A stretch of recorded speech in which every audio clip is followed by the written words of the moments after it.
What's going on, people? Welcome to Throwdown Your Questions, episode 190. I'm your host, Tony Polanco, and I'm joined by Emilio Lopez. Sup, people? Throw down your questions. Chris Seeley. Hey, what's up, everyone?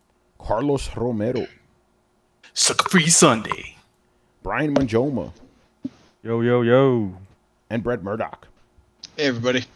All right, so we're not fucking up. I just realized we didn't select the winner for the contest. So, Manny, do you want to give him another week, or do you want to start doing the compilation? Nah, let's give him a little more time. Let's give him a little more time. All right, so for you, those who may not know, we're having a cool contest going on right now. Manny was at E3. He did a lot of cool things, but one of the coolest things he did was find Mr. Yoshinori Ono, who is the producer of Street Fighter, and got him to sign this poster right here. There you go. We're going to be giving this away to everybody, man, or whoever joins the contest. And the contest is pretty simple, even though you guys didn't react as fast as I thought you were going to. Until I went to Twitter, nobody was saying anything, which is pretty interesting. So we're asking you a question. You can answer it over on the Throwdown Twitter, which is at Throwdown. You can answer them in the comment section of this episode if you want. You could even just hit me up or Manny up on Twitter. It doesn't matter.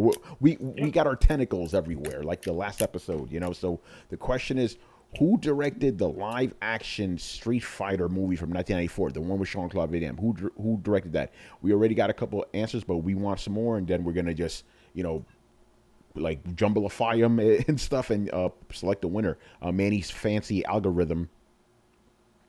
But you didn't create no algorithm, though. You just got that from the I didn't create an algorithm. I just found a thing that just ran a random named picker. And that's all it does. All I do is run everybody's name through and see who comes out. Yo, man, make it fair, man. Make it fair.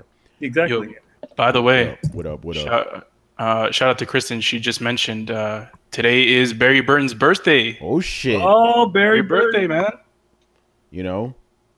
That means... And also, shout out to Kristen, too. I wish her a happy birthday last time. Birthday. She wasn't here because she was sick, I believe. So, hope you're feeling better, and happy birthday, and thank you for keeping sanity in the fucking chat room, you know? Because dudes when Kristen's around, nobody plays around, man. They're like, oh, shit, man, Kristen's here. Like somebody's watching. You know? But when she's not around, even though they behaved last time, which is good. You know, but sometimes they get wild, you know? What's going on, Miguel? Miguel. All right. Also, we didn't actually get a lot of questions this week, which is kind of surprising. So if you guys want to ask us some video gamey stuff, please go ahead and ask them, man. So I don't want to delay, so let's move on here. So first up, someone who I haven't seen in a while, Mr. Phantom Vash, man. He's back, baby. All right, so his first question is, ever since Japan Studio and FromSoftware collaborated on Demon Souls, they have continued this partnership, making one exclusive game per Sony platform. And I'm going to just list all these games. PS3 was Demon Souls, Vita, and nothing as they were developing Bloodborne, PS4, Bloodborne, PSVR, Deracine. He goes, despite what people say, Sony themselves consider PSVR as a new platform. So the question is, what do you think they may collaborate on for PlayStation 5? Is it Bloodborne 2, a Demon Souls remake with the missing Archstone, or another new IP? Take it away. I mean, it's hard to guess, but I would say maybe a new IP or Bloodborne 2. To bring back Armored Core. I don't know. I always see people yelling about Armored Core, and I never played one of those games. But I always see people talking about it, and we've gotten questions where it's like, is this Armored Core? Could this be Armored Core? I'm like, man, I must have missed something. I get the memo. They get hype. I'm like, I never even played these games. I never played one of those games. I've played all, like, Demon Souls, everything from software. I even went back and tried Kingsfield, but I have never played Armored Core. So, and you played Tenchu. And I played Tenchu, yes, but I never touched Armored Core. So I don't know. I would hope, like, you know, don't get my hopes up, Phantom Vash, because you know I want that Demon Souls with that missing Archstone going to the land of the giants. Absolutely. But I don't know. Like, I have no idea if that's what they're doing. Yeah, I really don't have any input on this. Who knows? Probably going to be a new IP, but who knows? What about Let's the rest hope of you it's guys? a new IP. Yeah, I hope it is. Yeah. I mean, I wouldn't mind a Demon Souls because I mean that's what they do good and do well. So I wouldn't mind that. I'm like Chris. I don't really have an opinion on Armored Core. But But a new IP is always good. It's something that always makes us look forward to something and just adds to the like sort of war chest of games that they could potentially come out in the future. So yeah. I'm okay if it's a new IP as long as it has some. I want to see multiplayer. I'm a little bit disappointed their latest game isn't really having the true Souls multiplayer kind of experience. So even if it were like a fucking Tenchu game that lets you, Soulsborne's games have kind of a thing where you get to bleed into somebody else's world. That's one of the hallmarks of their studio. So the fact that they're constricting that makes me a little worried. I'll be honest. So I'd love to see like a Bloodborne 2, but I'd be fine with anything down to an Armored Core or Tenchu game, and they at least keep up the multiplayer, the bleed in, bleed out, pick up, help somebody through their game, full co-op. Like that's really what I think helps breathe a lot of life into their games. So as long as they keep that, I really don't give a shit what they do. It's all gold. But I'm a little bit dubious about this inhabiting an enemy in somebody else's game that they're going to be doing. Right. You see, and Nate, he's another guy. He's like, he loves Armored Core. He goes, I played the hell out of that franchise. I've never touched a single one of those games. Which is funny because most of the people that listen to our show love Armored Core, but most of us in the cast don't really play it. Not most of us, really all of us. Let's just be real, all of us. I mean, they were very. I mean, when they first popped up on the PlayStation 2 and stuff, they were very impressive looking games. And were those. That was part of those those games that kind of showed off the power of the PS2. But I feel like they made so many of those Armored Core games that like kind of became like a little bit overkill. But sure, Armored Core. But now I would really think that they would go with something that's new or something that's kind of within the zeitgeist of things. Which would probably be a Demon Souls. Demon Souls Battle Royale. Demon Souls or Demon Souls or a Bloodborne 2. Yeah. All right. And Brian, I'm guessing you don't have any thoughts on this. No, not really. Yeah, he's still trying to figure out the whole LeBron thing. All right, as am I. All right, the second question is, I enjoyed everyone's take on the Kotaku news story about Google possibly entering the console business. However, one area of the story you guys didn't really touch on was the news that Google is even thinking about doing some major acquisitions to help their platform. So assuming Google is serious about possibly entering the console business, what are some studios that you could possibly see Google acquiring? Very good question. Well, yeah, it's a good question because no one's off the table, including the mega giants like EA or Activision. Google's big enough to acquire those kinds of companies right now. But at the same time, to buy EA or Activision, fuck, man. But here's the thing, just because they bought them doesn't mean that people will follow this over to whatever platform they're already on. See, that's the big question. Like the friggin' Amazon was also talking about the same sort of thing, creating a games platform for their, on their service. They bought that company, the company that developed Killer Instinct. But what are they doing? Nobody cares. Right. Yeah. But the longer we wait, we wait between whatever it is, nobody's gonna give a shit. Yeah, but here's the thing, and this is just a pure hypothetical, right? Let's say, for the sake of argument, that Google decides to buy Ubisoft. Now, you want to play Assassin's Creed, you got to buy the Google console. You want to play any of those games, you got to buy the Google console. So I think he's coming at it from that. No, again, hypothetical. I don't think that's going to happen. I'm just saying. But people will go along with the developers. I don't know, because I mean, to be honest, we have quite a bit of people that never, you talk about how when they had Final Fantasy on there on one console at one point, did everybody go there? I mean, I'm not talking about the past. Fantasy, I'm not talking about the past. I'm talking about. I mean, even people when it came to the other consoles, people once it was already established as a PlayStation franchise, people just kept gravitating toward PlayStation stuff. Did it help a game like Tomb Raider? I don't know. Yeah, but this is kind of the other way around. Like, it's coming from a multi-plat franchise to possibly going into just a single platform. Yeah, exactly. Where Yeah, the only option is to. I don't know if people are going to be that keen on following over unless there are multiple reasons why they're going to come there. Well, what if you're a really big fan? Again, what if you're a really big fan of Ubisoft's games? Now the only place you can play those games is on Google's console. I'm pretty sure a lot of people will buy it. I don't know. I mean, it's a hype.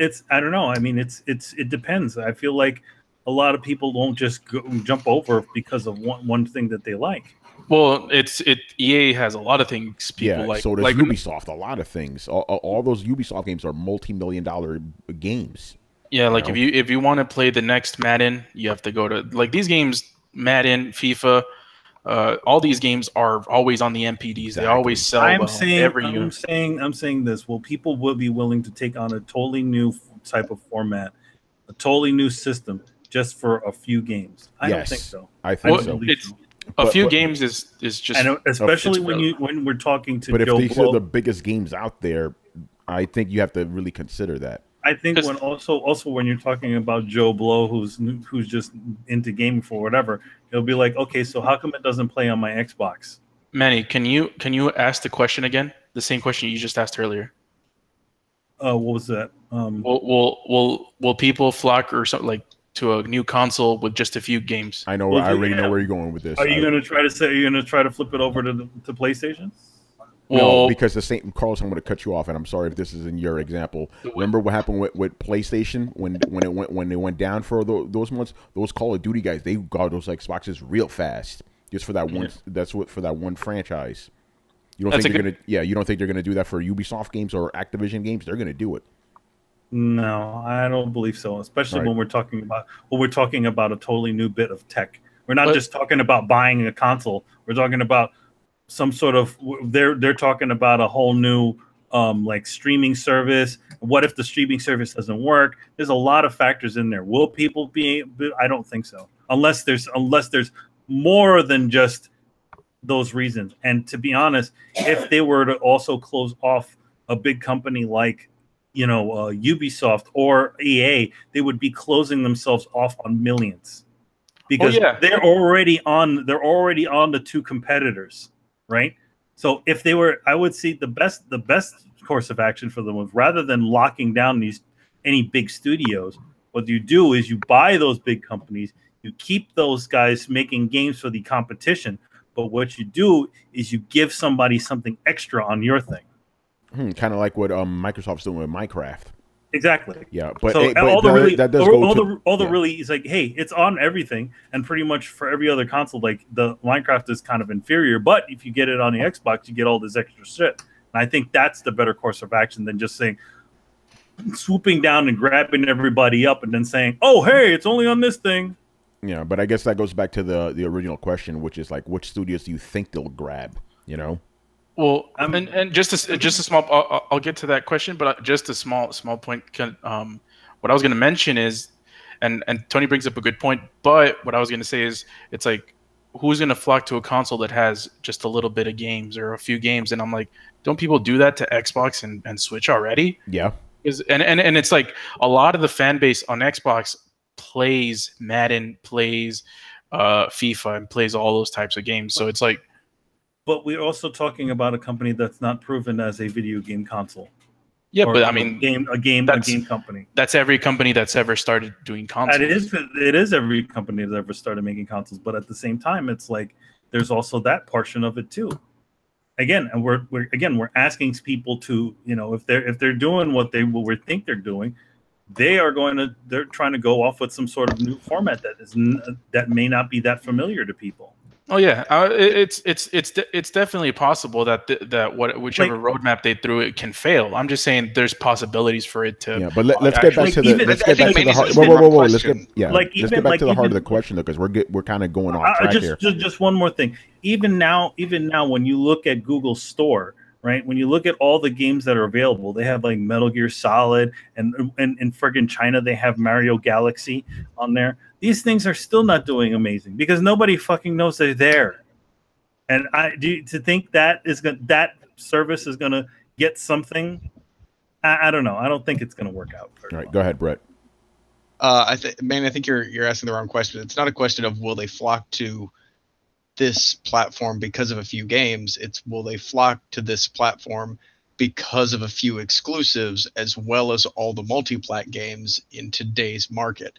And when most companies, like PlayStation or Microsoft or Nintendo, are surviving off mostly a multi-plat games and only a handful of exclusives, it becomes not really that hard to buy a few exclusives and pretty much even the market and even the playing field. So that's also the other questions. Like if they do decide to get into the console / home console world, will they make those sorts of deals with other companies to make games for them?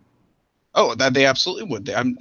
I figured it went without saying that they would probably try to acquire a couple of companies, and those companies would make exclusives for them. And then, much like PlayStation or Microsoft, they would have a handful of exclusives plus all the multi-plat games, and that makes for a viable system much more than just a handful of games, because it's not just a handful of games, it's a handful of exclusives, and nobody at this point in time has more than a handful of exclusives. We don't live in an age where we just our cup floweth over with exclusives. That's not happening anymore. So how really, I guess my reverse ask is, so yeah, even if they have just a few exclusives and all the multi-plat games, how does that make them different from Xbox?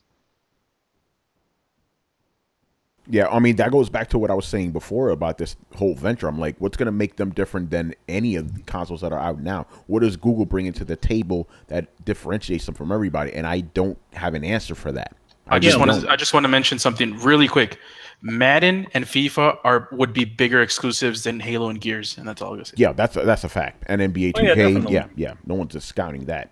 But it goes back to I don't know what they could potentially do outside of exclusives that'll make their system different than PlayStation and Xbox. I really don't know. It would be more connected. It would be more connected. It would be probably based on more cloud. Google would leverage their authority over internet infrastructure, because they have system set up, they have infrastructure set up. Like if anybody were to really bank on the most online interactive console ever, Google would be the people to do that, because they have those kinds of resources and those kinds of businesses already folded into their business.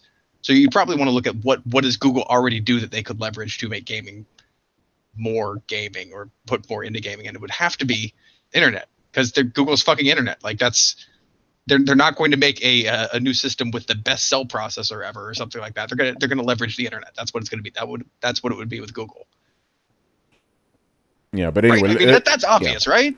But I don't know if that's obvious, because as we talked about before, the internet's kind of shitty in America, so they could promise you the moon. They're not all of a sudden going to improve the internet and fuck it and bumfuck nowhere. Yeah. It's like, hey, with this new console, you get online with Google, the best internet. No, but why did Google Drive kill Dropbox? No, it didn't. Dropbox is still around. What are you talking about? No, Dropbox is still around, but a shitload more people use Drive than Dropbox. Because of Google Docs. Dude, I'm just gonna, this is just for me personally, but every time I'm sent assets by companies, it's always in Dropbox. Yeah. Dropbox, gets used by a lot of businesses because they guarantee their security. They use better ciphers than Google. People don't trust Google. Like a lot. Richard knows. Right? He's wary of that shit. And I am too. Like if they get into game, make a console and stuff, I would be wary. Just like when I said when Facebook bought Oculus, I'm like, watch out, because they're going to start data mining using that shit. You know the company, you know their pedigree. You know what they do. They collect data, right? So I'd be worried about Google. Like I'm sitting there playing Metal Gear or something. They're counting how many hours, how many times I press say, how many times I look at Meryl's ass. I don't want them knowing that shit. Yeah. By the way, I think we're not able to properly answer this question because we don't exactly know what Google's plans are. You know what I mean? We don't even know what kind of company they would be. Yeah, we don't know. Yeah, we don't know. So it's kind of hard to answer this question, to speculate on something like this. Like what would they do? Would they just start, flashing their Google and literally just snatch up everybody, snatch up a bunch of studios? Because think about it like this. Let's say, again, theoretically, because that's what we could talk about. Let's snatch up EA, right? And whatever their service is fucking abysmal, right? It doesn't matter then. It doesn't matter if they have FIFA and Madden and all of this shit, because we don't know what their system's going to be about. So, Fan of Ash, I'm sorry, but we can't really properly answer this question, Even in the wake of all these, how many times have we heard about somebody wanting to enter the game industry and it ends up being some bullshit mobile thing? Like, there's a huge chances are that Google is not talking about launching a system console to compete in living rooms with your Xbox and PlayStation. And even if it sounds like that, it probably isn't that, because that has never come to fruition despite dozens and dozens of rumors and announcements and everything under the fucking sun. So you're asking us to like predict on something that everybody has been predicting forever and has never come. It's like asking us how warm Armageddon is going to be. Like we have no way to judge that. Well, by the way, what's that sound? Yeah, I hear that too. It's like you hear that Brett's shit? like Bear Grylls, man. He's out in the wilderness, like he's gonna base jump off a cliff right now in Yellowstone. Yeah, Brett, is that coming off of you? Yeah, I'm building a forge out of clay with my bare hands. Okay, so there you go, people. We apologize. This is Brett's background. Probably weird crickets. I've never heard crickets like that before. It's peaceful, motherfucker. All right, get your Zen on. Okay, sure. Yo, and Manny brought up. Then to your microphone sounds like a fucking earthquake. Yeah, and Manny brought up a good point with Amazon. What has Amazon done with Iron Galaxy, and what have they done with Lumberyard? Have they sold that shit to any game company using that engine? Nobody's using it, man. So you could spend billions on gaming and then not have anything happen. Yeah, no, that's a good point. You know, again, how crazy would it be if they buy EA, for example, and then you don't see shit from EA for years? You know, that can happen. Even though the money may be good, EA might be like, we don't know about this. So the other point I want to bring up, like, I would think, I could be wrong, I would think a lot of these bigger companies would be hesitant to jump into something like that. I think you're probably going to get maybe some smaller, you're definitely going to get smaller, and maybe some middle tier companies. But the big guys, they have no incentive to like be exclusive to the system. Maybe an exclusive game or two, but like fully exclusive, no fucking way are they doing that, you know? Anyway, any last thoughts on this before we move on? I would just be wary if Google tries to scoop it from the bottom up, like start buying out indies and start blocking them from EA and all these guys. Because think about what if Google bought the guys who make Sea of Solace or whatever that game's called from EA, and they start picking off indies, right? And start getting them off of Steam or whatever, and they form their own Steam platform or whatever, right? Grow it from the bottom up. That could be a nefarious way to get into GameSpot, because they would be like, okay, you can corner AAA, but we're gonna corner this stuff, take it away from everyone, and now we're the only ones who have the creative pool of indies, and they just dole out money and have them make whatever they want. Yeah, no, you know, again, shouldn't be trusting Google like that. All right, moving on here to Mr. Damian. So his question is, after the E3 showing of Death Stranding, there seems to be many mixed reviews, or views in this case. I will admit I too am very underwhelmed by what they showed. My question is, do you think this game is getting a pass because of Kojima? My question is the game getting a pass? I don't think it is, because there's no game to judge yet. It's just been a bunch of very strange trailers. Yeah, it's been all hype these as well. I mean, about the whole hype, like just surrounding the whole thing when it was like last year when Kojima came on stage and everyone was like, "Oh shit, have Kojima on stage," and he pretty much did nothing and said, "Hey, we have a game," and walked off. Like, no, people got actually he didn't say no. We had a game. He said I have a game, and then showed the trailer, a teaser trailer. But still, that's more than the fucking Final Fantasy guys would do. They literally have a guy show up on the stage and say, "Yep, we're making a game. Stay tuned for another convention." Yeah, okay, but if it weren't Kojima, this game would not be getting the attention that it would. Okay, now here's my question: if it was anyone else, this game would have just be like, yeah, like what? Why is it on the stage? Like, but is it getting a pass? No, if it was CD Projekt Red, it would have gotten that hype. Yeah, that is true. Okay, but you're also asking like. That's two different things.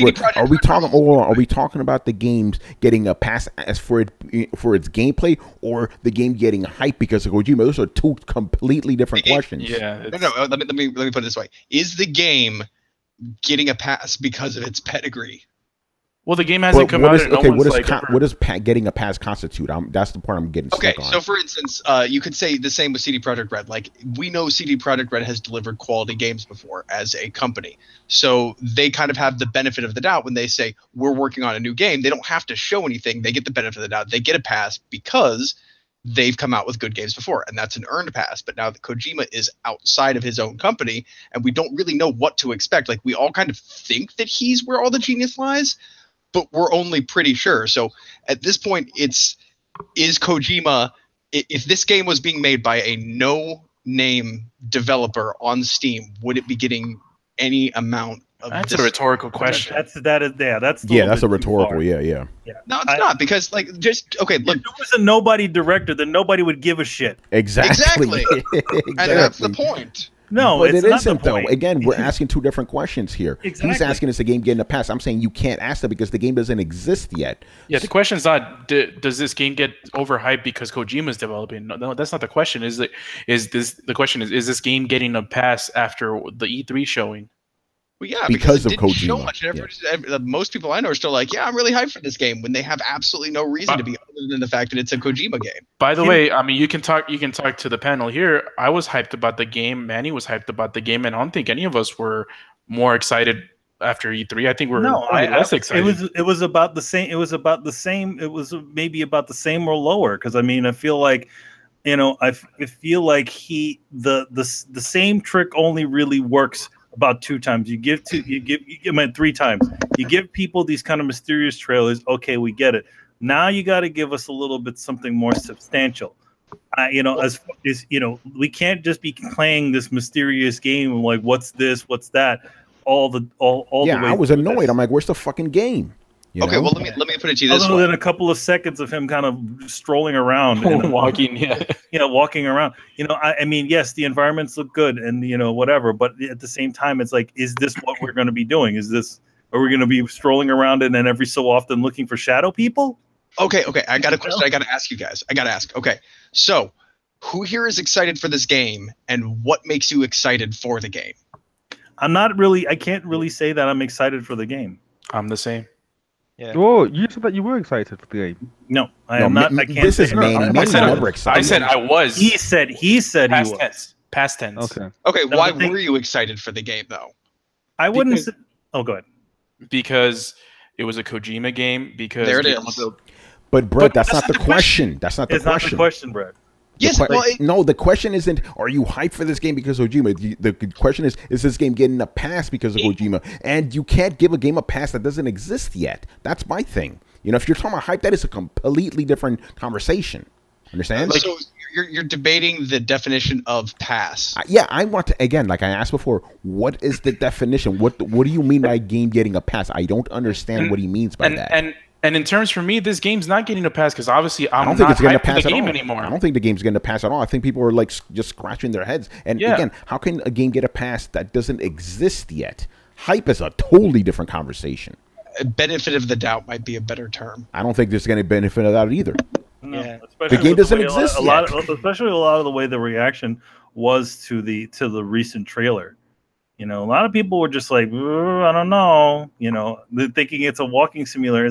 I think the biggest part of it. Thank you, Damien's in there. He is asking, is this game getting too much hype? That we could work with. And is it getting hype because of Kojima? Yes, of course. It is. Of course it is. No one can deny that. I know I'm hyped as a motherfucker because it's Kojima. I've been waiting for this moment for years. Like, what can Kojima do outside of Konami, outside of Metal Gear? But that is the one. No one's debating that. I just want to say this is a completely different question. That is a completely different question than the one you asked. But it's fine. But I'm glad you're here to actually clarify because I was stuck on the whole pass thing. I'm like, what do you mean by pass? I knew what you meant, man. I knew what you meant. Yeah, but I don't think anyone's going to debate that. The game is obviously getting hyped because of Kojima. The guy's a fucking rock star. That's why the fuck they hired him. Yeah, they know. Yeah, no one's debating that. Just get some Joe Blow who has nice hair. Hey, he's got nice hair. Let's give him a game. And and to Brett's point, that's why people are getting hyped for the Cyberpunk game because it's CD Projekt. And there's nothing wrong with that. That's why people are getting hyped for the FromSoftware game because it's FromSoftware. Exactly. If you have a good reputation, people are gonna be hyped up for your next work. So it makes sense. There's a little bit of a different thing I have to point out though. There's a difference when you're talking about a team that has put something together versus the creative lead embarking on their own. Like because this happened. Dan Harmon was a great example of that. Like I've followed people and followed shows or movies or games or things like that where you see somebody leave and then all of a sudden the magic is all gone and you're Cliffy like, okay. B, David Jaffe, John Carmack, all these guys get hype.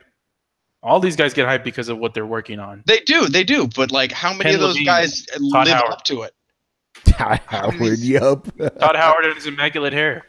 That hair is excellent. I think people kind of dislike Todd Howard. They just kind of deal with him.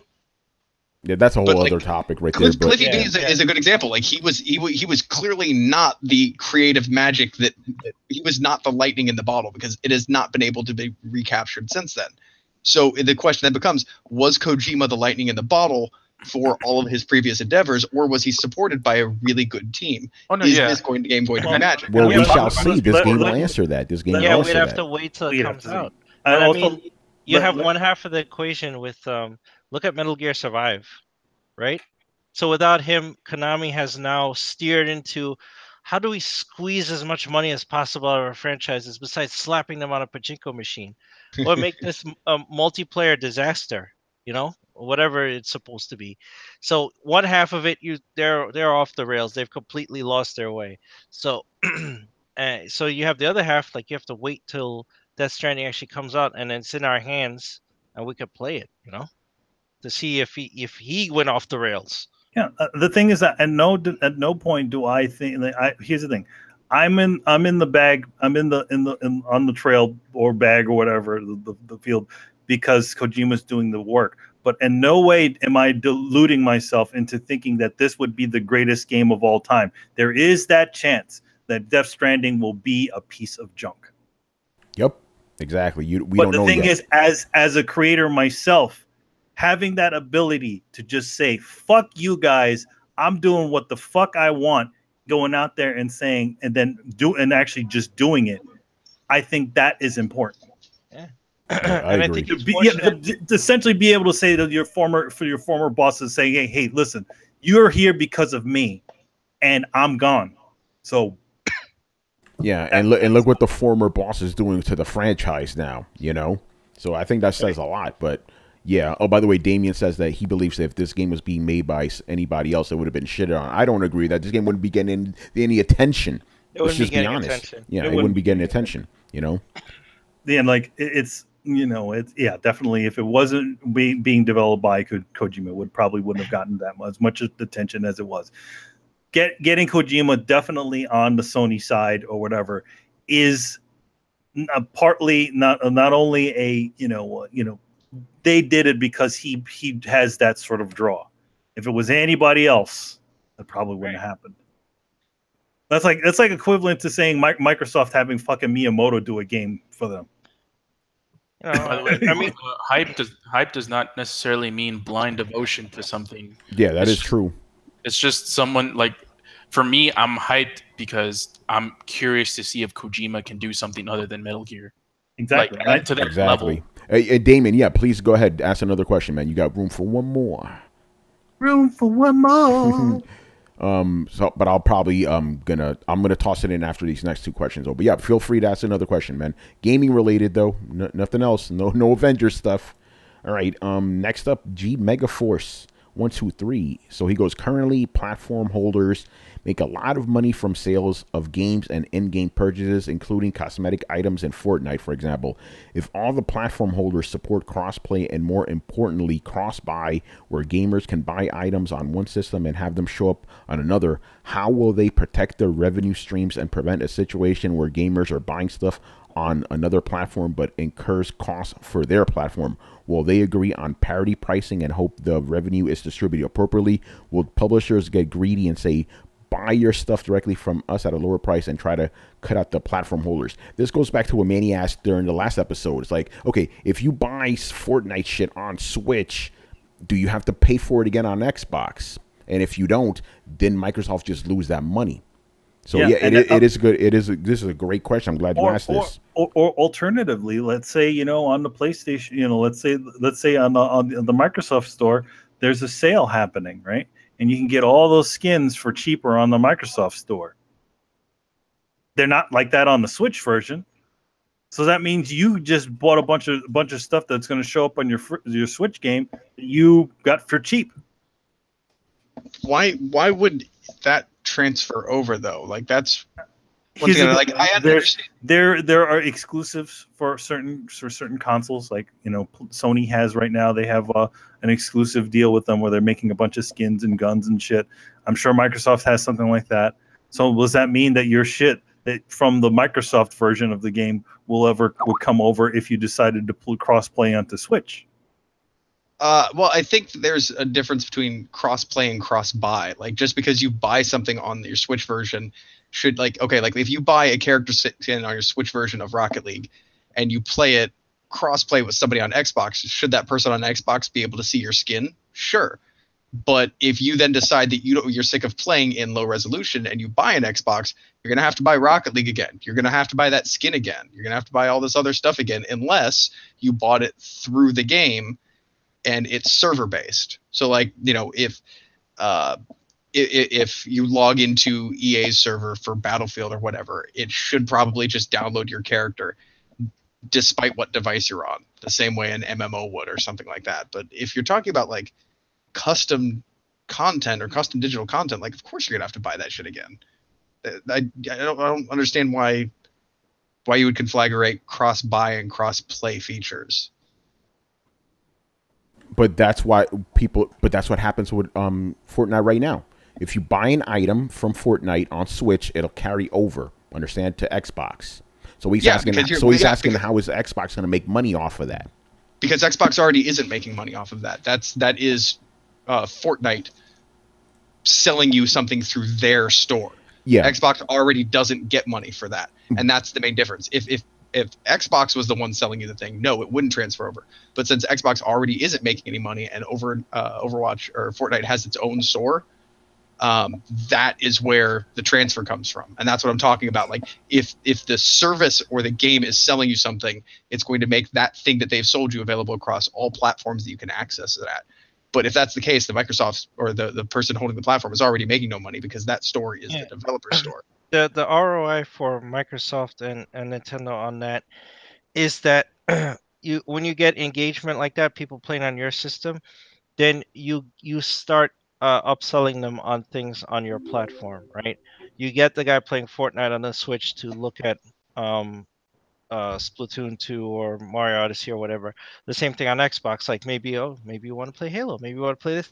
Like they'll start pushing them towards stuff. And also, if they do that, you'll get a family who would be like, oh, I have an Xbox One, maybe I'll buy a Switch for my kid and we'll play Fortnite, or vice versa. You'll get, and then you get a platform sale, right? So that's the ROI for the company. They're not necessarily making money off of Epic's merchandise, producing stuff for Fortnite. That's all going to Epic, and it's tied to your account. So wherever your account works, you're going to carry that stuff over. So maybe there's a nominal fee that Epic has to pay to host it on there or whatever. I don't know what kind of deal they worked out with them, but it's not netting Microsoft or Nintendo any money on those purchases, right? The ROI is you get engagement, and then through engagement you start upselling people on things. Damn, I should have muted. Fan of Ash in the comments actually said something interesting. He goes, Xbox is already getting Fortnite money from players still needing to purchase gold. Yeah, that's a good point. Oh, there you go. Yeah, there you go.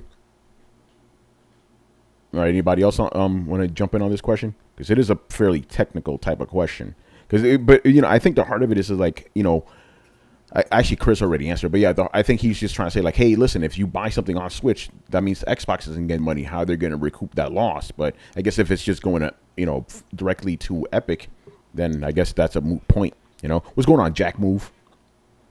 Yeah, I mean, the platform in which all these purchases were made have to get some sort of percentage for the revenue of these purchases. So it's the big thing of how the pie is going to get divided, and I think that's probably the biggest factor why this probably won't happen, in my opinion. So I don't know. I don't see a way that they can split it where it'll be kind of fair. Because, for example, I would just assume that most Fortnite players, not most, at least in the consoles, but most Fortnite players on the consoles are playing on PlayStation. So PlayStation is probably getting the most revenue out of Fortnite in-game purchases. So like it's just kind of wonky. They're like saying, oh, PlayStation should get the same as Nintendo and all these purchases, when actually PlayStation is the one that's selling more. So yeah, I don't know. It's going to be pretty difficult to have all these console makers sort of settle a deal with these kinds of things. Yeah, can't really answer it, but we'll have to see. But they definitely have to figure something out if this whole crossplay thing eventually comes to pass. Like universally. All right, where the fuck are we? Next question. I wish Adam was here for this one. In past years, EA released a World Cup version of FIFA. Well, Carlos, I guess you're good for this. This year, they announced an update rather than a new release. Is this because of a cost difference between a new release and a downloadable update for current FIFA players? Could they have seen fewer sales just because by this point, people wanting to play FIFA have already bought it? All right, Carlos, I didn't know this. Tell us about the World Cup version and why didn't they release it this year? I have no clue. Yeah, but is that a thing, a World Cup version? I didn't even know about this. Isn't this what we kind of been saying about these games? This is what we're saying they should be doing with these games. Yeah, in other words, like why are we releasing a game, all these things every year, as opposed to that? Why don't you just release an update that has a whole bunch of roster fixes and all that other shit? Yeah, Sega used to do that with their 2K games. Like they used to just release pretty much updates. It's I don't know. It's weird because they're going to release a FIFA this year, so I'm pretty sure they thought maybe the World Cup edition would undercut those sales, because it just seems like they're releasing 2 games in a really small time span. Maybe it didn't work last time a World Cup edition came out. I'm not too sure. I haven't looked up the sales on that, so I would assume that. And Ultimate Team is the main driving force to all of this, so I don't think they saw any benefit to releasing a World Cup edition of FIFA. So they're just relying on the mainline game to release and just having the revenue from FUD getting them all the fucking treasure chest fucking money they get every year. All right, anybody else? I have absolutely no input in this one. I don't know the FIFAs. All right, we'll take that as a no, so we'll move on. All right, another question from Mr. Damien. This one's a fun one. Which is bigger, Sony? Actually, is Kojima at Sony bigger win, or Microsoft owning Ninja Theory? Which one of those is a bigger win? I think you know the obvious answer here. It's Kojima, man. Ninja Theory is awesome. That was definitely, for me, the highlight of that whole Microsoft press conference, but Ninja Theory is not as well known as Kojima, so definitely the bigger win, at least optically goes to the Kojima, going to Sony. I think the one that I think the equivalent of something like that would be something like maybe Microsoft getting Capcom. I would think. Oh shit! I would think it's on that level. It's like a major developer, something like that. It's got to be something like that. Ninja Theory is, for all intents and purposes, have made very good games, but nothing on the level of a Metal Gear game. But I just want to add, Ninja Theory has made excellent games, but not anywhere near on that level. No, I mean, no, you name anyone, everybody, talk about the last Devil May Cry game that they did. As good as it was, it didn't do as well. You talk about any of their previous titles, they all have kind of been just medium titles. They've never been explosive hits. Yeah, even though I still maintain Ninja Theory has never made a bad game. No, they have never made a bad game, but their games have never been on the level of an like I was say, like a Metal Gear game or something along those lines. And let's just be honest here. Let's say, for the sake of argument, Death Stranding is not a good game, right? Let's just say it's shitty, like No Man's Sky, right? It's still going to sell a shit ton on the first day just because of Kojima's name, Yeah. That's just the truth. So there you go. All right. Next, there's a rare few of developers out there that kind of that can essentially just the sheer mention of their name automatically means sales. Cliff Bleszinski used to be that. Used to be, exactly. There are definitely those names out there that used to have that level. Somebody please tell Cliffy B this is the case, because he thought the same thing with Lawbreakers, and look what happened. He's like, hey, I'm on the game, but people are gonna buy it. No, he already lost the luster. So Yo, man, John Carmack, man. Yeah, John like again, there's all these names that you see in the past. Peter Molyneux, games like these brilliant game developers that just hit that precipice and just fall straight to the bottom.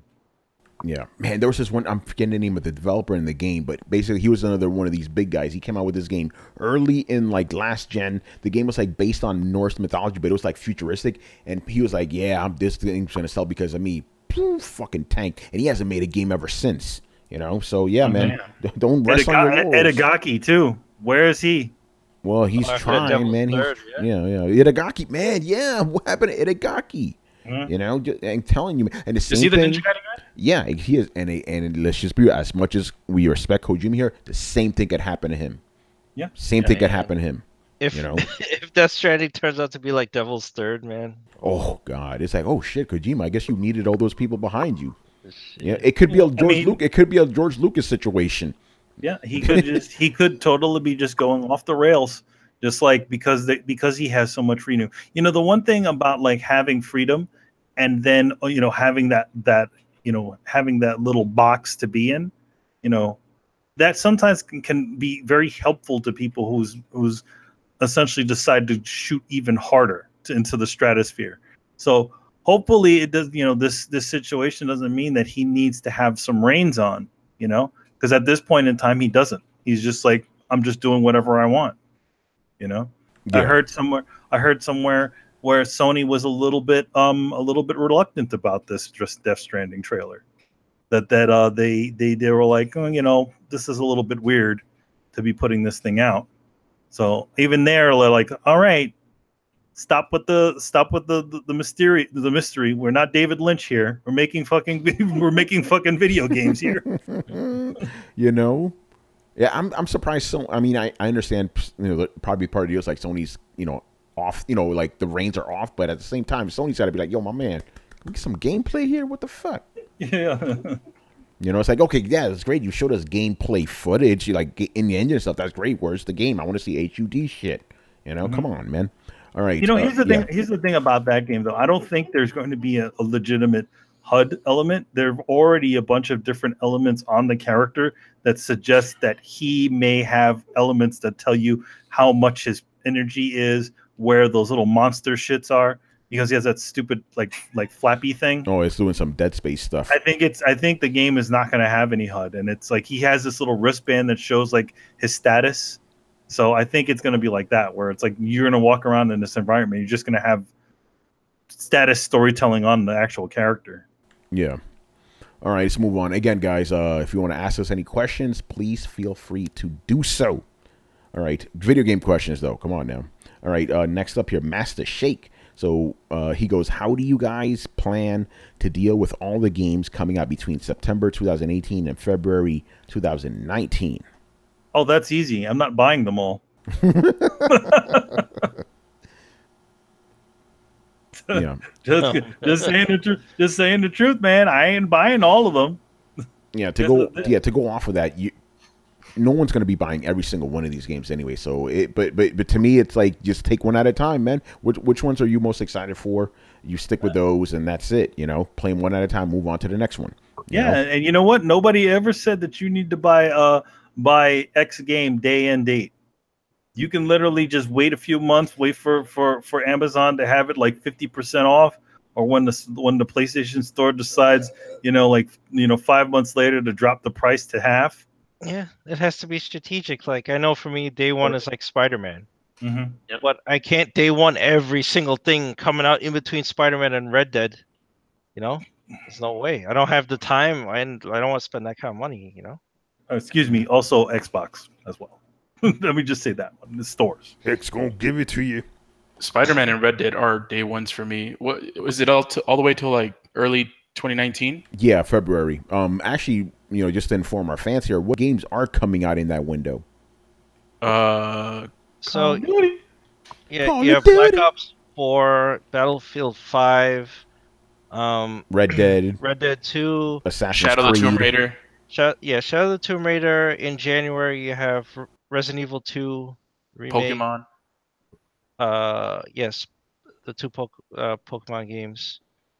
and Fallout. February is everything. Yeah, February is all the games. Master Shake threw in a couple ones. He goes Dragon Quest 11, Valkyria Chronicles, Code Vein, Shadow of Tomb Raider, Spider-Man, Spyro Trilogy. It's a lot of shit coming up. Yeah, how come nobody talked about Code Vein? I didn't hear shit about that at E3. Yeah, I think I heard some stuff, but you know, it got lost in the shuffle, man. Got to talk about that Cyberpunks. I know what I want. I want it now. I want you because I'm Code Vein.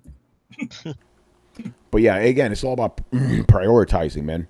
You know, because you're not gonna have enough time and money to play all this shit. Yeah, and quite honestly, a lot of these games are going to get lost in the shuffle. Yeah, that always happens. It always happens. I think I can hit the main ones. I think that's the plan for a lot of folks. They're just gonna kind of pick and choose the main ones, and then maybe, you know, come in a little bit later on the other batch. Yeah, like I noticed, like, you know, Spider-Man 4, like it'll take most people about a month to get through Spider-Man, I would say, don't you think? Well, yeah, but the problem is, doesn't Tomb Raider come out the week after that? You know? No, that's what I'm saying. Like, there's Spider-Man, which is, you know, a big tentpole release. There's Red Dead, which is a big tentpole release, and at least for me, there's Fallout. And yeah, I was going to say, Brett, once Fallout comes out, that shit'll run you for 2 years. Yeah. Fallout will actually run me until they actually release Red Dead Online eventually. Yeah, as a matter of fact, you know, we probably may not see Brett for a month when that game comes out. It's going to be real. Brett's going to have a big old beard. Like, I bet, like, he'll look at his text and shit. Like, Tony's been texting me this the whole time. He's had his fucking beard and shit. Methuselah, you know? I'll just be like, dude, you texted me like 9 times. What is up? You're like, dude, I texted you 9 times over the last month and a half. Yeah. Oh. Like, damn. Really? Like, fuck is wrong with you texting me so much? Like, look at the dates, bro. Okay, checks out. Call of Duty, Battlefield 5, Mega Man 11, Red Dead Redemption 2, and Assassin's Creed all come out in October. God damn. Yeah, exactly. Wow. Oh, poor Assassin's Creed. Poor.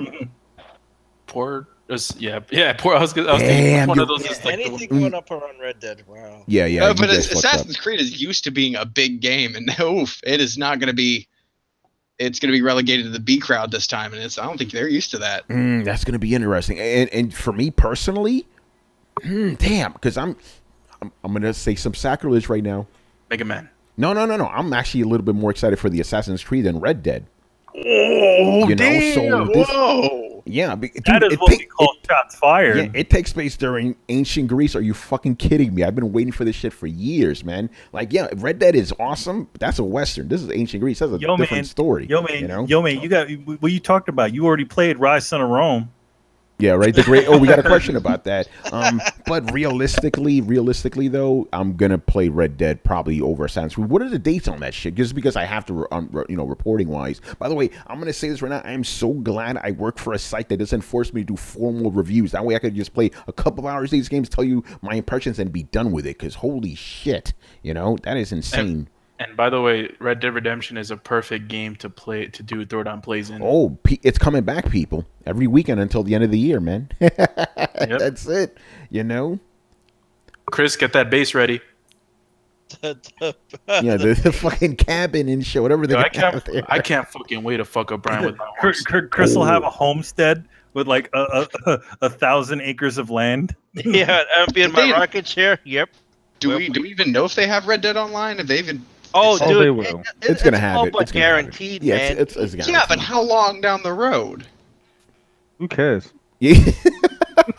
Like, look, how long did we wait for GTA 5? Like 2 weeks? That's fine. I'm just saying, is this something I'm playing this year or next year? Probably this year. You care. Yeah. You were playing it. Like, it's Rockstar. Like, you were buying it. It's just like one of those things where it's like Rockstar don't give a damn. Like they don't care when they release it. They don't care how long you think they should take to release it because they know that you'll buy it and you'll play it. Yeah. By the Joey, doesn't matter. No, you're right about that. By the way, Phantom Vash says that Assassin's Creed is early October, Red Dead is late October. Perfect. I have room for both. Here's time the point now. I was making, and I think Brian. I think you missed this. I'm not saying that I'm not gonna buy it. I'm saying Red Dead is going to fuck up 2 months of game release. The month when it releases and the month when online opens up. Oh, that's a good point. Damn, and Red Dead. What about the offhand that it's ready right off the bat. It could be. We don't know yet. We're speculating right now. Yeah, just speculating. We don't know. We've barely seen anything from that game. Yeah. Oh, you know, we know, Joey. We know it's coming. We know. You want to talk about some fucking hype? Those fools just showed 2 trailers and people are that's it. People already shitting their pants. You know, they show a logo and that's it. They showed a fucking logo for GTA. They just literally showed the Roman numeral 5. Yeah, you know how many videos get made just dissecting that shit? Like, oh, look at this logo. What does it mean? Yeah. By the way, please go check out the Grand Theft Auto 6 reveal trailers. They're fantastic. These guys have too much time on their hands, man. Coming up with these fake ass trailers. By the way, you guys in the chat, let us know what games are coming out in the early part of 2019, because I know there's some craziness going on there too. Isn't Anthem coming out that time? Resident Evil 2 remake. Oh, I'm done. In January, yep. I don't need another game, man. Give me that shit right now. January, where it's all nice and cold, and you're like, ooh. What's the Sony exclusive coming out in the first half or first quarter? Days Gone. Oh, Hey, I answered your question, motherfucker. I appreciate that. It still gets the same response though. Dude turned into a penguin. I feel the same way too, but you know, what are you gonna do? Goddamn Sony. What you don't want to play Star Killer in Zombieland? Star Killer Zombieland. All right, what else? Yeah, what else is coming out in the early Kingdom part, Hearts guys? 3, I'm not. I'll be playing it. I'll be the only one playing it. I'm curious, but I'm not. I feel like for a lot of people a lot of that got like Crackdown is coming. Oh, Crackdown is coming. February 22nd. I don't know why I find that funny. Finally. Wait, they'll come out the same day? What the fuck? Okay, Master Shake, correct me. Is that true? Okay, so according to him, Crackdown, Anthem, Days Gone, and Metro Exodus all come out on the same day. What the fuck? Yeah, February is crowded. Wow. I see that demon from calendar. Yo, Master Shake, I'm gonna re-ask your question, man. How are you guys gonna deal with all those games that are coming out the same day? I see the demon from Hellboy 2 going, make the choice. Damn. Yep, all 4 of them are coming out the same day. I know what Brian's picking. That Metro. Mm-hmm. Oh, that looks good. That game looks good. Yeah, that shit looks pretty as fuck. Jesus, I'm looking at all 4 of these games. None of these look appetizing to me. But I'll probably. I never play Metro. I have no allegiance there. Days Gone, I don't care. Anthem, Crackdown, you know. Yeah, for me, the sort of the hierarchy for hype for me is, I guess number 1 is Metro, number 2 is Anthem, number 3 is. Damn, that's a hard one. Like, I'm probably gonna end up playing Anthem because that's gonna be the bigger game. But don't really. Yeah. So I guess the priority is gonna be Anthem, Days Gone, Metro, and Crackdown. Crackdown. Let's just be real. I'm probably not even gonna end up playing that shit. And let's be honest, BioWare has a really important place in our hearts, and I mean, we gotta it's possible this could be their funeral, so we gotta give out the eulogy. Bring them Coronas, man. Yeah, shit. I know, man. Oh. Maybe we do a couple throwdown plays before they turn off the servers a week later. Damn, man. Or change the ending. Yeah, we're gonna have. Yeah, I'm already gonna announce it now. We're gonna do a special episode of Throwdown where we, give our shout outs to BioWare after EA closes them. We should totally do a canned one. That'd be hilarious. Like, hey, we recorded this like 10 months ago, and it's really sad to hear about the passing of.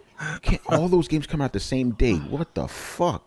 Yeah, talk about setting it up to fail, man. At least 3 of these games. I mean, I think Metro is gonna have a lot of PC support.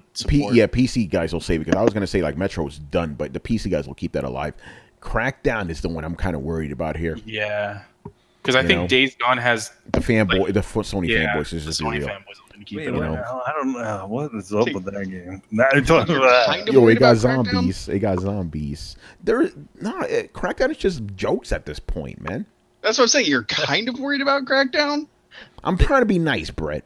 You don't want to see the game. that was the most anticipated game of 2013. Terry Crews. Terry Crews, can you save it? Oh wait, man, did you mean that to sound like sincere and not ironic? Because that did not deliver. No, I didn't. Okay. It's totally ironic. Man. Did we even answer this question? I don't know. I think we did. Yeah, just yes. space it out. At this point, any question can degrade into making fun of Crackdown. Yeah, pretty much. Or talking about Ryse in a room. But we actually have a question about that. Ryse. Wait a minute. Would it be brilliant? Nah, it's not the next question. Actually, it is the next question. Let's move on, man. All Day Digital. All right, so, take this question as you will. As a concerned gamer, I ask, why is Ryse in a room being compared to Ghost of Tsushima? I came across this on Twitter, and I really need help understanding. Thanks, fam. Okay. That's not an ironic question at all. I was expecting it to be a lot more. Yeah. Yeah. By the way, for you guys who don't know, some guy on Twitter, a big Xbox guy, he said, like, hey, he did a comparison of why Ghost of Tsushima and Ryse in a room are exactly the same. And obviously this led to a meme storm. People are just like, hey, Ryse of the Rome is exactly like the Bible. They had Romans in the Bible. It was fucking crazy. But he used like this clip where they kind of use similar like sword moves. I'm like, the human body can only swing a sword a specific type of way. So things are going to be similar. But yeah, it's just Xbox being fools. But it made for a good laugh, so I can't get mad, The memes have been hilarious, to be honest. So I can't complain about that. Now Ryse Son of Rome is getting compared to everything. Yeah, every Sony exclusive is right. Spider-Man's like Ryse Son of Rome. They got QTEs in that shit. Weren't they comparing it to the remake of the reboot of God of War that just they did. Yeah. Here's a better comparison. Let's just be real here. Ryse Son of Rome and The Order 1886. That's a better comparison. They were both games that were very much on, cinematics, right? But they kind of failed to deliver on the gameplay part, right? And also, for me, both games that are actually kind of, like, they got shitted on too much. Ryse and Rome is actually a good game. So is The Order, but people just want to make fun of them, Oh, by the way, that part right there, no one is going to hear that. When I said Tony likes Ryse and Rome, they're going to, no one's going to hear that. I didn't see any issues with Ryse and Rome. It would have been a game. If I did have an Xbox, I probably would have played that game as Quantum Break. By the way, Master Shake, you are correct. Metroid is based off Ryse and Rome. Yo, these guys are crazy, man. But yeah, again, why are you comparing a new game to an old ass game? Well, it's not. It has nothing to do with it comparing it to an old ass game. Is because they think there is some sort of similarity between them. Are these guys like for real though? That's my other question. Well, there's those. So here's the thing. There's the crowd that sort of brings it up because I guess they're kind of salty about PlayStation games. Yeah. And they're like, oh, look at our exclusive. It did this shit before you guys. And then there's like the crowd that like sees some of the similarities and gets kind of offended at the backlash of the original sort of statements. So it's like this amalgamation of people who like just don't know what side they want to stand on. Yeah. Shout out to you guys in the chat for giving props to the Order 1886. They want to order 1887. I would love to see that. I would love that shit, man. Yeah. Hell fucking yeah. Give me that shit. I asked Rue, the director, about it when I saw him at E3 last year. I'm like, man, I really like the Order 1886. Is there going to be a sequel? He's like, we'll see about this. Man, that'd be great. That Batman would love to make more of that shit, Yeah, man. I'm fucking ready. Give them a chance to learn from the past, man. You know what? I want to see a Ryse Son of Rome too. Let's do it. Let's go. I'm down with Fire that. Up that cry engine. But then it'll be copying off of Ryse Son of Rome. Yeah, that is true. That is actually no. Actually, 5 years after Ryse Son of Rome 2 comes out, every PlayStation game's gonna be ripping off of that one. Hey, Joey says, Until Dawn is my favorite spiritual successor of Ryse. Yeah, man. See, it's the gift that keeps on giving, man. All right, next question. Spacey's Pleasure Yacht. Okay, now, he asked us 2 questions, but they're both the same thing. So I'm just going to combine them. All right, so I'm going to read them just as if it's one question. To you, when were games just games and then you realized they are something bigger? What game and what generation made you feel that video games were beyond just a high score or mindless gameplay? Good question. I think we had a similar one before. Like, when did you realize games could be something more than just like, bloop, bloop, bloop, bloop, bloop, bloop, you know? I mean, I feel like it's the games that actually had more story in them, like where you're talking about Final Fantasy games, you know, like that, where it's just more than just high scores, you know? I think that's like SNES days for me. Like, a lot of games started getting a lot of narratives. Because previously, like the Nintendo days that were the ones that I played also, it's just sort of point A to point B, high score kind of games, and that's it. But games got more sophisticated between those two generations, and yeah, Final Fantasy, like a lot of the RPGs had a lot to do with this kind of stuff too. Yeah, for me, I think the first one I could think about it. I mean, it's not narrative, but it kind of maybe was. But first one I could think of is probably Super Metroid. Like just the atmosphere. I never saw that in a game before. Like at that time, that soundtrack sounded like it was like made by real instruments. You know, blew me the fuck away. But then obviously, I think Tomb Raider, the first Tomb Raider, was really like mind blowing. Like, oh shit. I could just explore everything in this world, and it was nuts. And then Shenmue was another one where you really feel like you were living in that world, you know. And Metal Gear 2, the first Metal Gear, like just the cinematics, like when you know Snake leaves the, you know, he goes into the dock and the credits are still rolling as you're playing. I'm like, what the fuck is going on? This is insane. You know, so yeah, those games. I'm guessing like the SNES era and the Sega Saturn PS1 era. That's the one that made me go, okay, games are just more than just like Contra and shit. You know?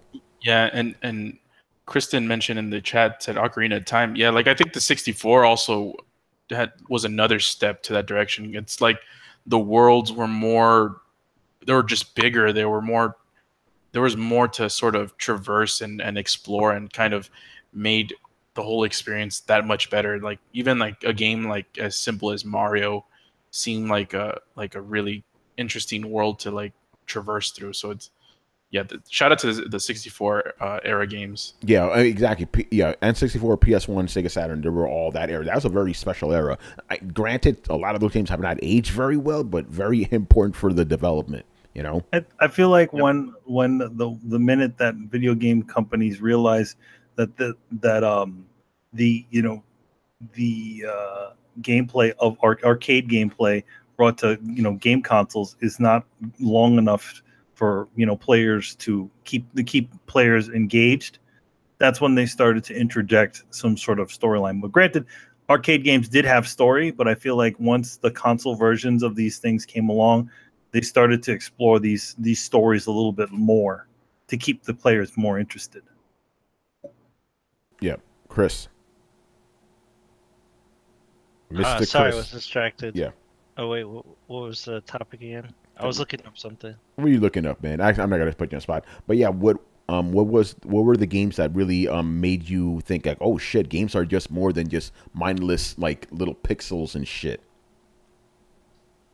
Oh, back in the day, I mean, I played Dragon Warrior on NES. I mean, those big RPGs, the original Zelda. I mean, those games. When I got NES, basically, when I went from 2600 to NES, like games were deep, man. I played Wizards and Warriors. I played Legend of Zelda. I played Dragon Warrior. I didn't play too many RPGs, but those were like, I mean, they had dialogue, they had story. They took a long time. I mean, it's not like sitting down and playing Contra with your buddy, where you just shoot your way through it in like an hour and a half. You know, these were in-depth games. The only reason I played Ninja Gaiden so long is it's so freaking hard. You had to leave my NES on, you know, go to school and come back, you know, to beat it, you know, and you do the same stage like for 4 hours. But you know, these were different. You know, these were deep, engaging games. So that when I got NES, that's when that started. You know. Yeah. Carlos, I know you said Mario. Any others? The sort of the 360 days were pretty big for me too. It's like just another, like they're all just steps, because I mean, for Chris, Nintendo was a step from the Atari days, but I never played Atari, so I didn't really get to go through that. But yeah, like pretty much every generation has something that it brings to the table to games that just sort of makes them more of an art form. Like there's just more to games than previously, and so yeah, that's it for me. All right, Brian. I've been giving this one some thought, and I can't really pinpoint the exact one, and I can't really pinpoint an exact genre. So I think I'm not qualified to answer this question. I'm not surprised by that, because you don't really play games for like transcendent stuff. You really just do it for the gameplay. So I'm a little not surprised by that. You know what I mean? Mm-hmm. Yeah, that's fair enough. All right, Brett. I think Brett's checking out. I have Brian's answer. I was just on mute. I have to say the Super Nintendo era. I think the one that grabbed me, the first one I can remember that really just grabbed me, I was like, holy shit, was Final Fantasy VI specifically. And spoiler, when the world breaks and like what's her name goes diving off the cliff, like I remember like being a kid and just being like, holy shit, this is a lot different than being like, I don't know, you're in a cave fighting goblins or something like that. Like that's the kind of shit you were used to, and then all of a sudden people are telling this, deep story about tragedy and loss and all this other stuff, and it was about that point I was like, there's more to this. Like it felt like reading a book to me, and I was, that was the moment that kind of opened up my eyes, so to speak, because I can't really think of anything before that. Like I loved Zelda and all that stuff, and there were games that I thought were cool and had ambiance, but nothing like a moving narrative. And I think that's essentially what we're talking about, right? Yeah, kind of. We're basically, you just had a moment where you realize that games could be more than what you thought they could be. Yeah, like they were always entertainment, and like all of a sudden I realized like they were a vehicle to not only tell a story, but to tell a story in a different way than books were, because I started reading really young, so I was like reading little novels and Treasure Island and stuff like this. Like, you get to a part of a book and you'd be like, wow, and you have to stop there and kind of digest it for a second. That was the first time I had ever really had to do that in a video game. Before that, try not to die, or not get hit by this guy, or get this sword or something like that. It was always very objective based. So having the narrative kind of sprung on me like that really, knocked my socks off. And I want to say ever since then, that's also when I got into RPGs, because Final Fantasy VI was the first one that I happened to pick up, and then immediately I was like, oh my god, I want to play as many narrative based games as possible.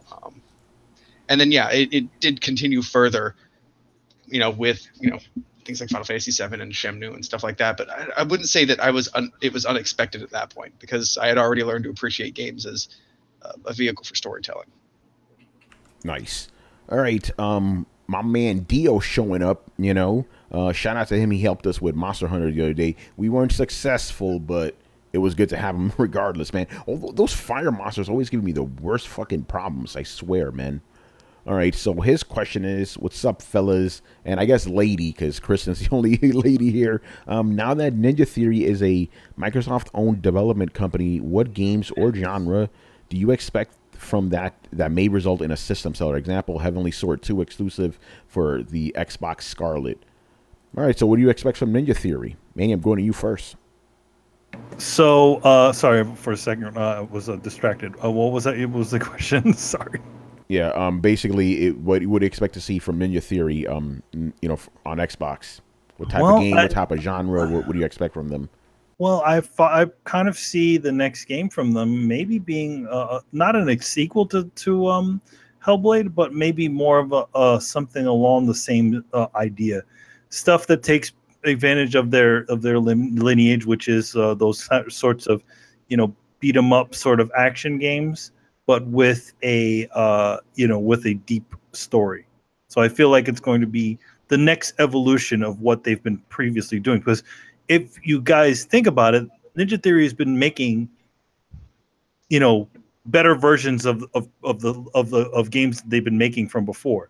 Heavenly Sword, Devil May Cry, Journey to the West, the post-apocalyptic game, Hellblade, and then whatever this is. So it's kind of better versions of what existed previously. Yeah, basically whatever their next game is going to be, it's going to definitely use the other games as a foundation. But I think you could expect a couple of things. You're going to get some insane graphics. Facial motion capture is going to be top notch. The story is going to be very emotional as always. And I'm pretty sure we're going to get some tight ass combat too. Like Ninja Theory is known for certain things. They're going to bring all those to bear. I don't really see them doing anything differently, especially since this is the first game that they're going to make for Xbox. I really expect them to be like, okay, we're going to take what we do and just make it even more fucking awesome. And I expect the next game's probably going to be running on some kind of Unreal Engine too, because that seems to be their forte as well. You know? They've always been able to take the Unreal Engine to a pretty high level. So I definitely think with the technology that they've developed for Hellblade, all that stuff, I definitely think they'll be able to take that over to whatever their new project is. It's exciting to see what they are going to work on, but at the same time, it's definitely going to take a while. Yeah, exactly. All right. Go ahead, man. I can't wait for the Battle Royale game to come out. Oh, fuck. All of a sudden, they just decide to make a first-person shooter. Yes. I mean, it would be awesome if they made sort of, I don't know, do they own Heavenly Sword IP? No, that's actually Sony. Yeah, so they is could it Sony? I thought Hellblade was also on Xbox. No, it wasn't. No, it was Isn't it coming to Xbox? No.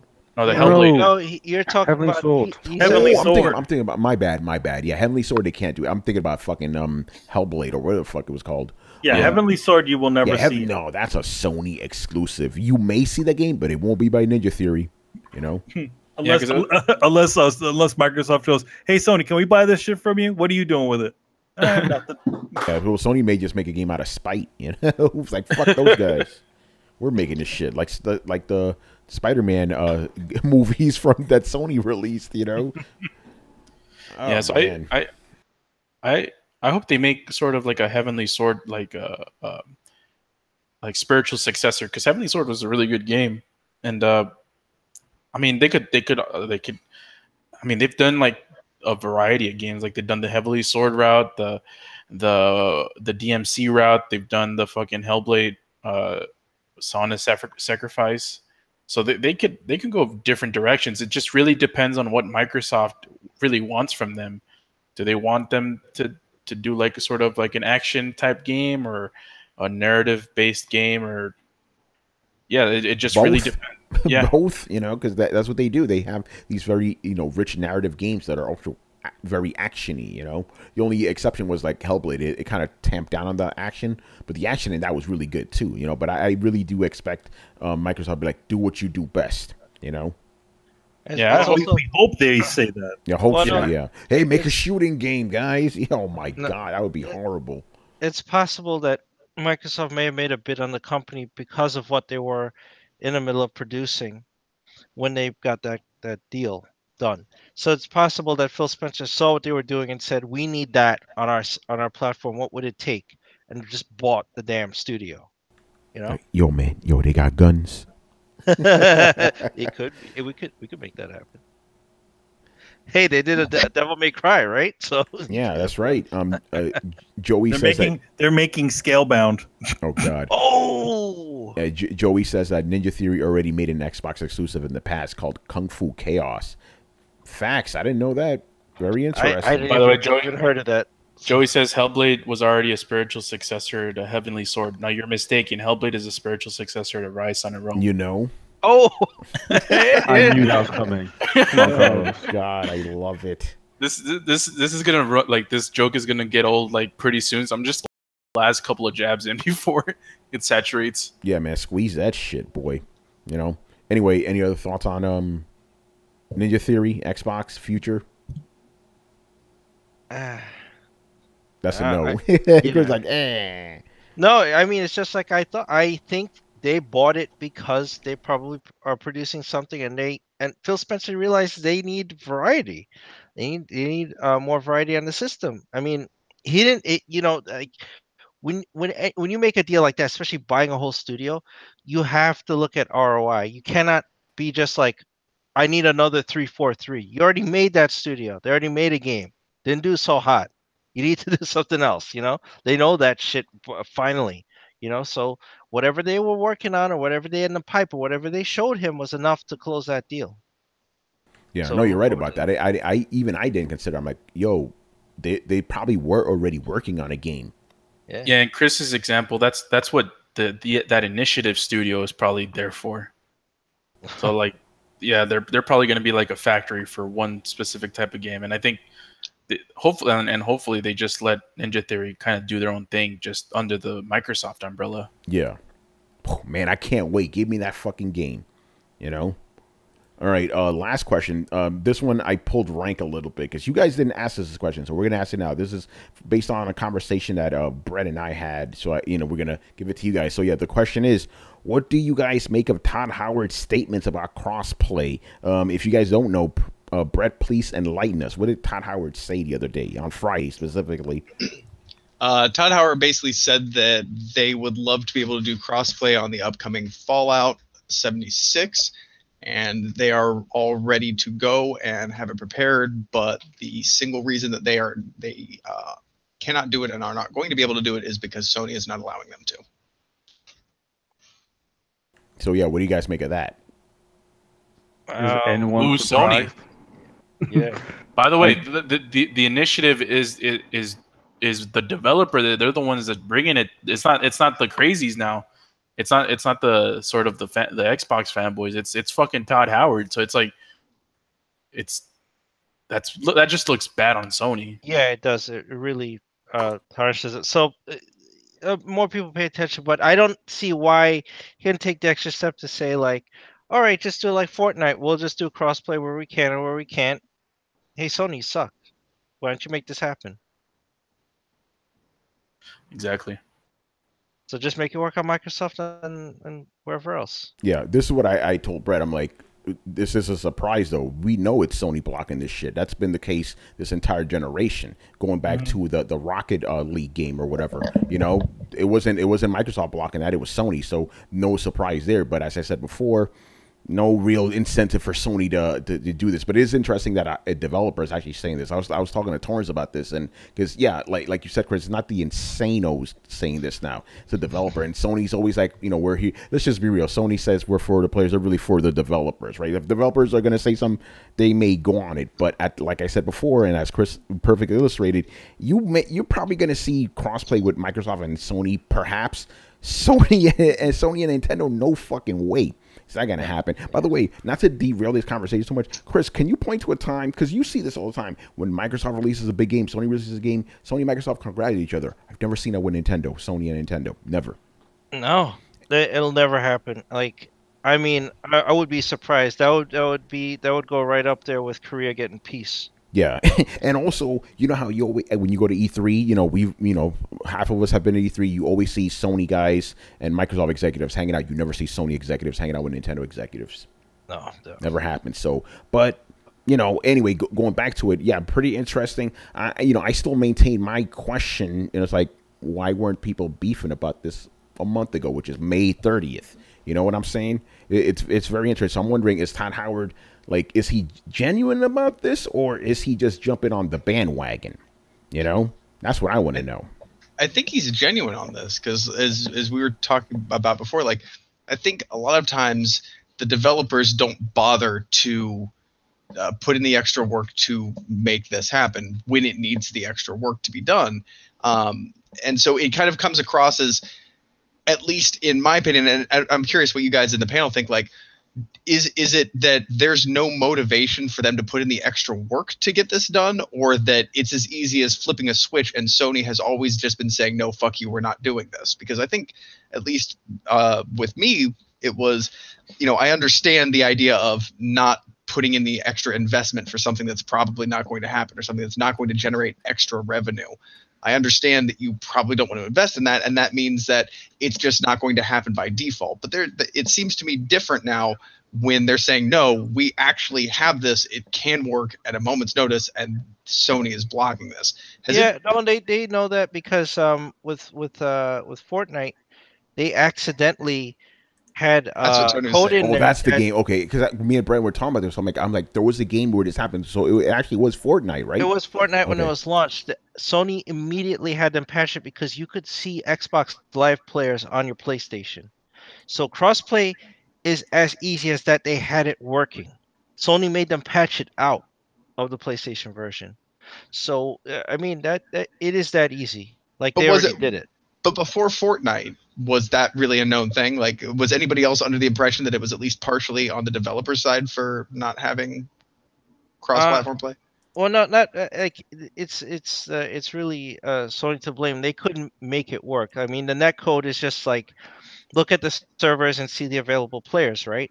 So you have to actually put code in there and go only show me people on this system, right? And filter everything else out. So that's what the patch was. They put it in, right? Because otherwise you see everyone, and that's what was happening with Fortnite. You can see everyone on Xbox Live. So like that. So you have to take extra work to filter that out, right? If you're running your servers. By the way, the comments here are pretty interesting. Joey says, Todd Howard is full of it. Even if Sony is being stupid to block crossplay, this shouldn't stop them from blocking crossplay for Xbox and PC version. And also it shouldn't prevent it from having a Sony to PC either. You know what I'm saying? Like basically, if you have Fallout 76, you can still have your Sony version playable with PC. It's just it won't be Xbox and Sony. You know? Yeah, but I think it may still be that way. He said there won't be cross console or console cross. Yeah, cross console. Yeah. Not cross PC though. Master Shake says Sony is the only stakeholder who doesn't gain anything from crossplay. Nintendo and Xbox gain more players, developers get bigger communities, and gamers don't have to buy a new system. It's all a downside for Sony. What do you guys think about that? That's what you think, motherfucker. Yeah, that's exactly what I think. You know? Yeah, okay, so this will be a good opportunity to actually say what I said before. Sony, I am getting real sick of this shit. I am getting really fucking sick of saying I'm tired of seeing what seems to be the hubris of the old Sony come back. I'm tired of this shit coming back. And if this keeps on going this way, if we keep seeing games being able to play, like Microsoft is playing fine with PC and Microsoft is playing fine with the Switch, and Sony doesn't want to play ball. By the time when does it fucking stop? When the fourth game comes out, when the fifth game comes out, when the sixth game comes out, when there's a dozen fucking titles that you can play on Xbox, PC, and Switch, but Sony is the only one that doesn't do it. When that fucking time comes, I am not going to buy another PlayStation. Like, I'm sorry. Like, if the market turns that way, this is the kind of shit that turns people away from your brand. And when you're talking about going to the cusp of a new generation, a lot of people have, are kind of butthurt about this kind of thing. And if Sony keeps pushing this thing, they're going to damage their brand, and there will be another flip over back to Microsoft in the other generation. So when you talk about how does this matter, like, this matters in the most important context. The flip flop of the passing of power, the passing of the baton of power has come every time at the hubris of the person on top. That's why this shit matters, and that's why people need to be listening. And you can't just sit there and say, just because Sony's on the top of the pile, they don't need to listen, because that's how you get knocked off the throne. That's how everybody has always gotten knocked off the throne. This is how things fail, and the dynasty changes every single time, every single generation. So to say that it doesn't matter because Sony is sitting on a big pile of money and they're in first place, yeah, well, that didn't fucking stop any of the other ones from failing on when they were on top, did it? Yeah, but Brett, again, you forgot the point that Sony does have crossplay with PC, just like Microsoft does. So don't leave that out of the equation there. Oh no, I'm not saying I know that they do. I'm saying, but what I'm saying is when Sony and PC are playing together, but Microsoft PC and Switch are playing together, and with PC, it's gonna look like Sony is being exclusionary, and then when Todd Howard points this kind of shit out, it does look like Sony is being intentionally exclusionary. And like, yeah, sure, they may be able to take the hit to their brand, but everybody whose defense is, well, they're Sony, they're winning. Why the fuck should they care? The reason they should fucking care is they might not be winning next generation if they keep this shit up.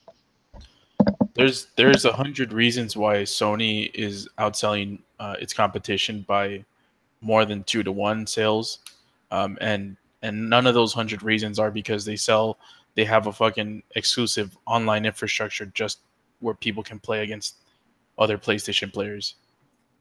That's all I gotta say. You gotta explain that one.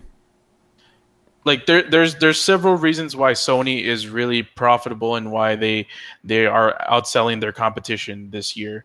I mean, this generation, and I don't think one of them is because PlayStation people get to play exclusively with PlayStation people online. Yeah, but that's the case with Xbox too, and most other places. Most of these places are exclusive within themselves. Yeah, but if Sony suddenly said we are going to be crossplay with Xbox with all the multi-plat games, then Sony's not going to suddenly start losing sales or losing to Microsoft or losing ground. Do you know that? I don't know that, but it's something that I speculate on. Because think about it like this: let's say you're an Xbox guy, right? Nowadays, if you want to play a multi-plat game with your buddies, and all of them just so happen to be on PlayStation, you got to buy a PlayStation. So if you're able to play with your PlayStation friends without buying the system, that is a loss for Sony. Understand? But do you really think that, like, and I understand what he's saying, like, do you really think that if you already have a PlayStation and all your friends are playing Monster Hunter on Xbox, are you going to buy an Xbox and Monster Hunter again just so you can play it with them? But we're at the tail end of the generation. If people would have already bought the system regardless, like, it's people who have an Xbox are already playing with their multi-plat games online with their friends on Xbox. Same with PlayStation people. Like, this isn't going to shift any needles. What about next gen? I don't think it'll shift any needles either. All right, I disagree with that. They might like negate some PlayStation sales. I won't refute that, but I don't think it'll be to a caliber whether it'll sort of make one fail a generation or lose a generation. It's not going to be a failure, but the fact, even if you lose one console, that's already too much, don't you think? Well, but what about kind of balancing that with game sales? What about if there's a game that I have a bunch of buddies on Xbox playing, but none of you motherfuckers are playing? And if I actually had crossplay, maybe I'd buy it from the PlayStation store. I mean, that seems more likely to me to happen than somebody going out and buying a different console. So I would imagine for every console that, Sony, every exclusive console that Sony lost, and again, they probably already have a PlayStation. It's not like anybody's deciding whether to buy a PlayStation or an Xbox right now. Like, that's not happening. So realistically, I see more opportunity for profit of actually selling extra games and extra software through your online store, which is where more of their profit comes from, than a console. Yeah.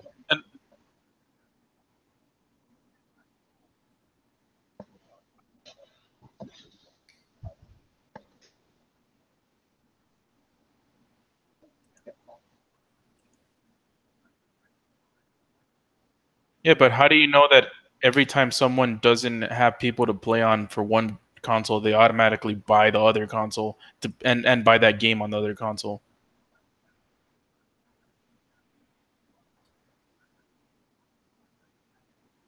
Yeah, but for people that for a panel that really takes a beating to accept the idea of a system seller that's even an exclusive. God damn it! I was muted that whole time. Anyway, sorry about that. Go ahead, Brett. I've had to try and beat into you guys the idea that a game can be a system seller even when it's an exclusive, and you guys are now you're coming back at me with a game can be a system seller when you already own it and already own the other system just because your friends are playing on that game. Like, that seems like a little bit of goalpost moving. Wait, you need to explain that. You totally lost me. Okay, when I tell you that a game like Breath of the Wild being an exclusive is enough to justify the sale of a system, all you motherfuckers argued with me. You said that one game generally can't be a system seller, that you would not purchase a system for a game. No, we didn't say one game. We were saying that game. You were saying that game. We didn't say... Because I brought up systems, Mario. Yeah, system sellers obviously exist. Remember Donkey Kong on SNES, for example? That helped it destroy Genesis in the end. System sellers are good. We just said that specific game will not... We were wrong, obviously, but we said that specific game would not sell. We weren't talking about all of them. It wasn't one game. Okay. I was saying Mario would be that game. So, yeah, one game exclusive. Yeah, absolutely. And Mario did end up selling more than Zelda. Okay. Okay.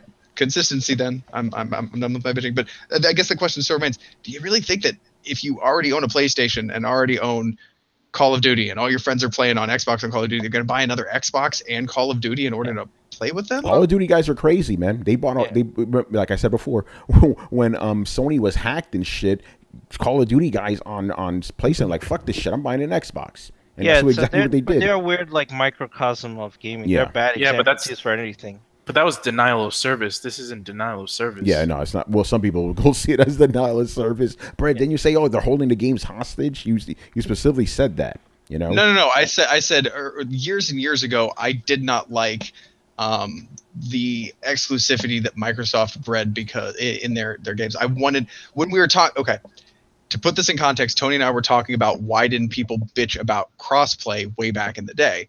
And I was telling him I did bitch about crossplay way back in the day because isolating you to a community of just one game or one platform or another, I felt when it came time to refresh your systems and like because I was looking at buying another Xbox and my Xbox 360 was burning out, like I was really upset because I felt that Microsoft had me by the short hairs where I had to buy an inferior product that kept breaking down because they had essentially my entire online social life being held hostage.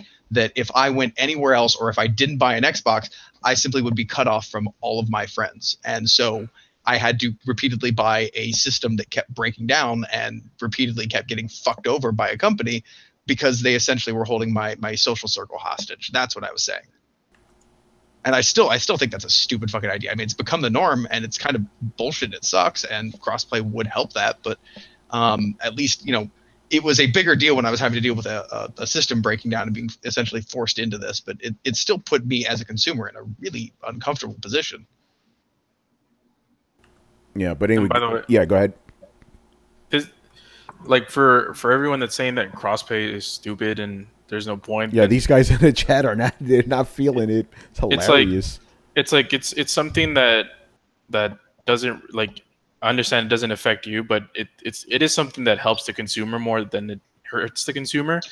The only thing that'll do is it'll make Sony go from $1 billion corporation to a $1 billion corporation minus a couple of $100,000. I don't know. See, here's what I don't get. Okay, everybody, all you guys in the chat, like, why?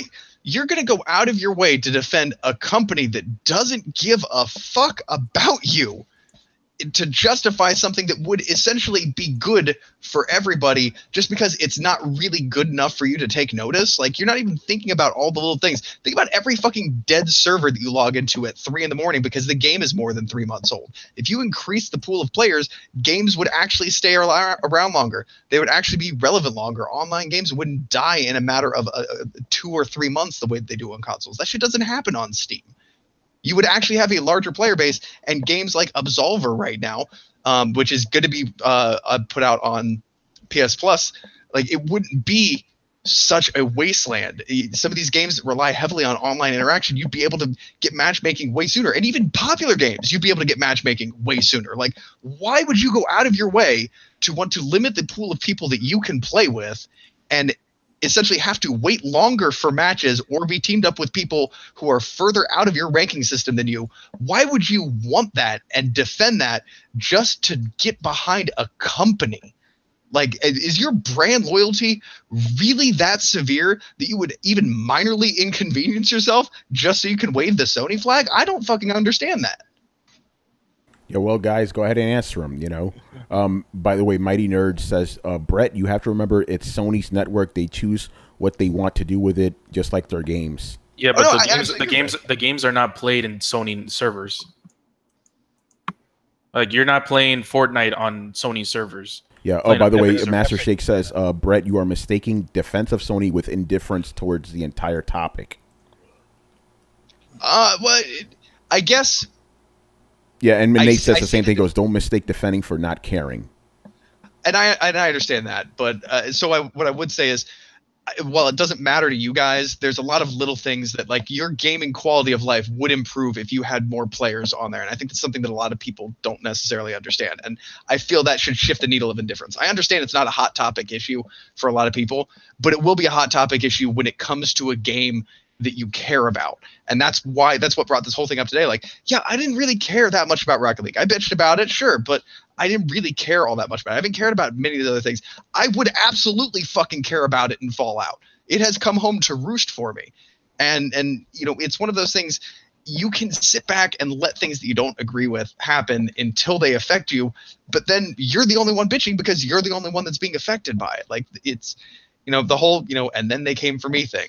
It's while it shouldn't be a thing that you should go out of your way and fucking write or boycott things for, it should be something that everybody should be aware of. And if you're indifferent towards it, then just let the people who actually have skin in the game care, instead of just being like, fuck you guys. And some of you guys do. I know that some of you guys are just on here being like, let's fucking move on topics. I don't care anymore. And it's more about the podcast. But for the rest of you, like, I hear a lot of people wanting to jump in the game and argue about this, and they're like, well, it doesn't really matter. Like, well, then why the fuck are you arguing about it?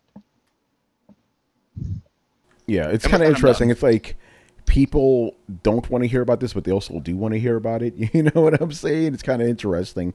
By the way, Game Over AG says Sony has sold 80 million consoles. They're not starting for other gamers on a different console. I disagree with you because I don't play Fortnite. To me, Fortnite is trash. Who cares? Damn, you guys are very opinionated. Damn. But like what we're trying to say is, like, even if you don't care, like, it doesn't hurt you if this exists. Like, in no way or fashion does this hurt you as a consumer. It'll hurt, like, Sony's ego mostly. Dio says multi-plat and crossplay between all gaming platforms would be great. Evolution in gaming in general. See, there's the other opinion. There we go. That's good. And I agree. Yep. Yeah. What's the point I was gonna make? But yeah. Here's the thing. Like I said, if it happened, okay, that I remember. Here's the thing, and I talked to Brett about this too. One of my main problems with this, I don't like, because you see this happen all the time now. Some drama happens on Twitter and people are forced to do something because of a mob. Granted, the end result of this would be something beneficial to gamers, right? But I still do not like that whole mentality of like, okay, we have to, acquiesce to the mob. It's like, it's like, oh, but we get crossplay. It's like, okay, so you're saying the ends justify the means? It gets a little iffy there. But with that said, if it's developers pushing Sony to this, that's a different story, right? Then I'm like, okay, that's not some crazy ass fucking mob. Now it's actually the people that make the games for it, Like me, you guys already know me. I do not give 2/10 of a shit about crossplay. It doesn't affect me whatsoever, right? I don't care. But if it's something that is just going to happen, even though I don't like it, I'm going to have to accept it as a reality, right? Except for Sony and Nintendo. That ain't happening. Well, it's not that you don't like it. You're just indifferent about it. I don't care. It doesn't affect me. It does not affect me at all. And Brett, you did say that this will make gamers' lives better. I could see, and since we have time here, on the surface, I understand it. Hey, you get to play with everybody.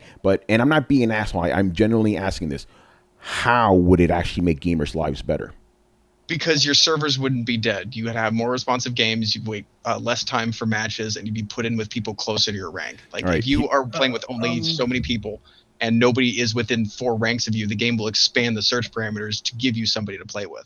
So you either get in games faster, you will get in games with people ranked or closer to you, or you will extend the longevity of games that would otherwise be dead because of lack of online community. Yeah, Manny, go ahead. The thing is, it's like, what if the online community on all levels just tapers out? I was just going to say that, because the argument that people make is like, hey, with more players, you're going to have a healthier online community. What if the game just doesn't take off? I don't think this would have helped Lawbreakers, No, I mean, he's not saying that. He's saying like a game that already had a fan base that just tapers off because a certain, I don't know, maybe in a console, like let's say the PlayStation people didn't like Absolver as much as another, like Microsoft people, and like the PlayStation audience just dies down, and no one, like Brett doesn't have anyone to play with, but maybe the Microsoft community does play that game. Yeah, so I get that, but what about, how would it help games that wouldn't have a chance anyway? Would this have helped Evolve? Would this have helped Lawbreakers? No. It won't help any of those, but it'll help successful games. Like, take Dark Souls, for instance. Like, you would have to wait less time to find a summoning side, or you'd have more of a chance to find a summoning side. Even though Dark Souls is a really healthy online community years after the release, it's one of the games with the longest lifespan. You still have to wait sometimes, 2, 3, 4, 5 minutes to get, matched up with somebody, or you'll get to an area and drop by a bonfire and there'll be no signs there. I mean, how many of us played Bloodborne, and a few weeks after it was out, you were seeing lots of less messengers in each area, a definite taper off of people. But you still want to play the game, you still want a multiplayer, and so it just takes you longer to do so because there's less of a pool to select from. So even in successful games, like fuck, even in Destiny, like you could wait 30 seconds less to get into each PvP match. Yeah, I mean that's a potential there, you know. But some of the guys in the chat are saying, "Hey, I'm playing Uncharted 4 right now, and I never have to wait for anybody." That's what well, no, that game is it's still wildly successful, and it's the last Uncharted game. Like, go tell me about how Uncharted 3 server multiplayer is doing. Yeah. Also, or Little Big Planet. Yeah, Absolver is dead, period. Crossplay couldn't save that game. I tend to agree with that. Yeah, and I was just using, like I mentioned in the chat, I was just using it as an example, not necessarily like that case, but just in general. Game Over says, Killzone Shadowfall on PS4 being 5 years old, I could still jump into a multiplayer game right now. I'm not saying that you couldn't. I'm saying that you would wait less time. Okay, you can't tell me that with more player base, you wouldn't get matchmaking quicker. That logic does not work, and we can have that argument all day. You're not going to convince me. So if your argument is, I don't really have much of a problem getting a matchmaking, okay, so it wouldn't make a huge difference, but it would still be a little better. And why would you fight a little better? Why would you go out of your way to be like, I don't need something that's a little better unless it's a lot better? Like, that's just silly reasoning. Damn, Mighty Nerd, really gonna just cut us off like that? He's like, well, Brett, develop better patience. Next topic. There is no next topic. That's why I'm still running with this, and it's interesting to me. Oh man, unless you guys are tired of this, I want Brian's thoughts on this whole Todd Howard thing. We're keeping it going, motherfuckers. Okay. Can you hear me? Yes. Okay. Cool. I think it's funny. Because then all the people that were defending like this whole thing, well, not all of them, some people that were defending this whole thing have now had to reconsider their position in all of this, because it's not just the gamers that want this. Even though that when gamers want something that is positive for gamers, it makes sense that all gamers would want that, but some people are not like that. Anyway, I'm vamping. Todd wants this, which is good, because it means that developers are listening. Well, some good developers are listening, and they're interested to see what we actually want. And people generally want this to be a thing. And Brett has raised up pretty much all of the reasons why this should be a thing. And I don't see why more people don't want this. And in actuality, I do think it's very good that Bethesda are now listening, because it shows that developers are willing to listen to what we have to say, and also it puts more pressure on Sony. And of course, more pressure we put on Sony, the higher the chance there is of this happening. And as I think Brett has said, there is no version of this where the gamers are put at a disadvantage or at a negative.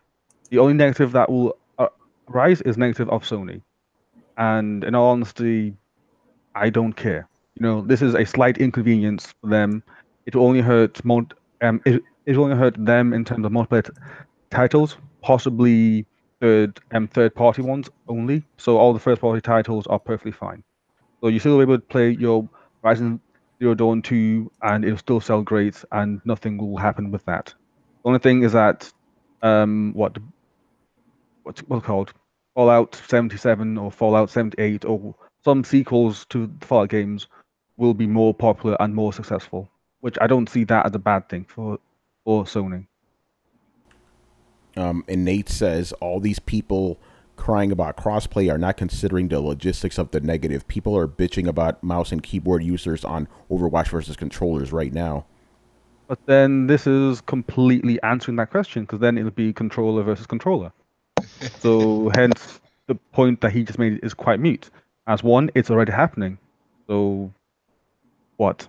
And plus, you could just petition Sony to allow you for keyboard and mouse support on the PlayStation, like how Xbox is getting. So technically, the ball's in your court. Or just get a PC. Or just get a PC. Get a PC or get good. Yeah, Brett. Here's my question to you, because you said if Sony keeps doing this or stopping this, that you're gonna, consider getting an Xbox next generation. But even if you do that, you're still not gonna be able to cross play with PlayStation players. Understand? No, and I understand that. And what I meant, and maybe I want to make sure I meant this clear. If this becomes a pattern of Sony's, if they just decide, like, if every game coming out for Microsoft and Switch, and they decide they're all going to play ball, and all the other systems are playing well with each other, and all the other systems are playing well with PC, and Sony is just sitting out and saying, nope, I'm not going to do it. And this becomes a pattern. You start seeing this over like a dozen games. Then yes, that is an attitude shift I do not like to. I do not want to see. And I will walk away from a company just because they pissed me off and have a bad attitude. If they look, I am the consumer. I am the one paying the money. And this is the thing where I kind of fall on the other side of the fence as you. Like, no, we are the mob, and I think you need to listen to the fucking mob. You are beholden to your customers. They're the one putting money in your hands. As a small business person, I fucking understand this. I don't get to tell somebody what they get tattooed. I can advise them. I can try and push them or coax them or do whatever. But at the end of the day, they're a grown ass fucking adult with their own money, and they get to choose how they want to spend it. And to act any differently, in my opinion, is just it's weird, foolish brand loyalty. So if we're talking about if am I going to give my money to a company who is listening and trying to do the things that I want done and give them to me, or a company who has basically told me, fuck off, you're giving me your money anyway? No, I'm not. The second you tell me that, no, I'm not giving you my money for that, just for that fucking attitude. And that's the reason I abandoned Microsoft last generation. And if Sony keeps up this shit, it would be the reason I abandoned Sony next generation. Yeah. What do you, Prod the Addict says you're not their customer. Yeah, he is. He bought a PlayStation. He buys the games. He's a customer. What are you talking about? How am I not PlayStation customer just because I'm not like a signed on, dyed-in-the-wool pony? He pays a subscription every month. Yeah, dude, come on now. Get out of here. That's the definition of a customer. That's a total customer. And also buying 2 PlayStations would also make you a customer too. You know, yeah, I buy 2 PlayStations. I always have PS Plus. I buy 90% of my games on PlayStation. I have a Vita. I had a PSP. I have a PSVR. Like, wait, how am I not a PlayStation customer? Yeah, I think he's just trolling. Joey says, Brian, PS4 already supports mouse and keyboard. It's just left up to the developers to implement it in their games. Well, talk to the developers. If you want that, like, if you want things to happen, you have to talk to the people.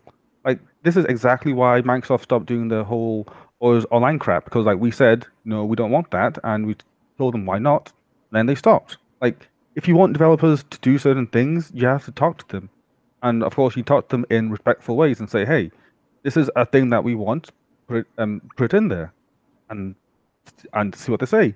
If they say no and tell you to go away, then don't support them. Simple as. There's an old adage, man. You vote with your wallet, right? Exactly. Yeah. Just vote with your wallet. Like if a developer does something that you don't like or you don't want to support, then don't support them. Ooh, here's a comment, and please let's not go off on a tangent here because Brett and Brian got into a huge one over this one. And we're about to go over 2 hours. Yeah, no, we're not. We still got 5 minutes. And Nate says, "Give me the ability to cut off crossplay and let the lambs walk blindly into the competitive cheat fest that is PC. I will use it if I need to co-op, never for competitive." Yeah, that goes back to the other thing. And Brett, you always talk about this, how there's a bunch of rampant cheaters on plays, but we don't have to think about it hypothetically. I mean, does this happen now with Fortnite and Rocket League and stuff? I'm sure it does. You know, because again, that's not a theoretical. Sony does do crossplay with PC, and they have been doing it for many years. You know. Yeah. The key here is that when a company, a developer specifically, opens up crossplay, they have to realize that they're opening up, they're putting an open system in the same platform or the same arena as a closed off system. So they need to make sure that their personal anti-cheat is way above par so that they can promise, as the developer, an adequate gaming experience. Now, anti-cheat should be on the developer a lot of times, but it becomes especially important if you're going to open up to crossplay. If you're doing crossplay, the responsibility of parity of experience is on your shoulders. And if that doesn't get done, then it is a failure on the developer's part.